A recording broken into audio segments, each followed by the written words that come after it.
What if I told you that you could make 149% per year in dividends? That makes McDonald's 2.29% annual dividend look like a joke. Are they too good to be true? They're on a lot of people's minds. Just take a look at this.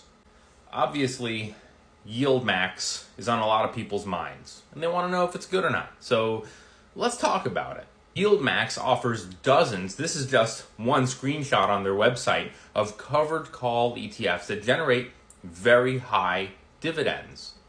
But there's a little bit more to the story than the MicroStrategy 149% annual dividend. First of all, see how it says dividend yield TTM? This stands for trailing 12 months. This is based on the past dividends, not going forward. So this number is not accurate. They're saying, hey, if everything goes the way it's gone in the past, which the markets don't do, it'll be around this, which it won't. Take a look. This is the Yield Max Dividend History, and you can see that it changes quite a bit. It's $1.85, then it's $4.19, then it's $4.42, then it's $3.08. And look at this one in 2025, $1.37, $1.33, $2.37, $1.47. It changes all the time. Now, you might be saying, hey, who cares? Whether I'm making $2.27 or $1.47, I'm still making money, baby. But there's something else going on behind the scenes here, and it's something called NAV, or net asset value. And this is basically the total value of the fund, and it's constantly dropping. Take a look. I'm on Market Watch, which kind of got cut off, but you can still see it. And you see right here, it says NAV $20.26. Now, I haven't been able to find, maybe you know of one, let me know in the comments below. I haven't been able to find a way to track the monthly NAV other than just going on and looking every month.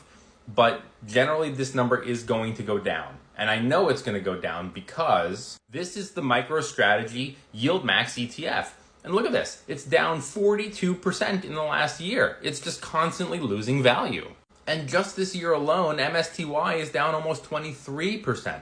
So you're losing money and you're getting back a little bit through the dividend. These funds use covered calls to generate income, but there's two problems with this. One, it doesn't protect you against losses. And two, you're capped on how much you can make because if the stock goes up, the shares get called away. Remember this? For the last year, it's down 41%, and year to date, it's down 23%.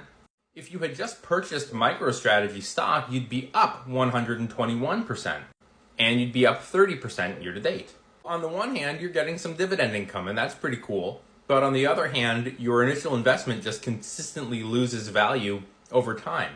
Not only that, but the fees are really, really high, almost 1%. So does this mean that these funds are just flat out bad for all investors? Not necessarily. Every investor is different, and you might say, who cares about my initial investment? I don't care if it goes to zero as long as I make money every single month. On the other hand, it might have just been better for you to buy the underlying stock. Let's say you were a MicroStrategy shareholder, and you would love to generate some passive income by selling covered calls on your position. There's only one problem. 100 shares, which is what you need to sell covered calls, right? Because one contract equals 100 shares, would cost you $37,510.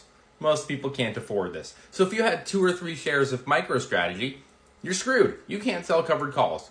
In that case, maybe you could consider buying the MicroStrategy covered call ETF. All in all, I'm not really a fan of these, but if you like them, then do whatever works best for you. Make sure you follow along so you can avoid flashy yield traps and understand your investments a little bit better.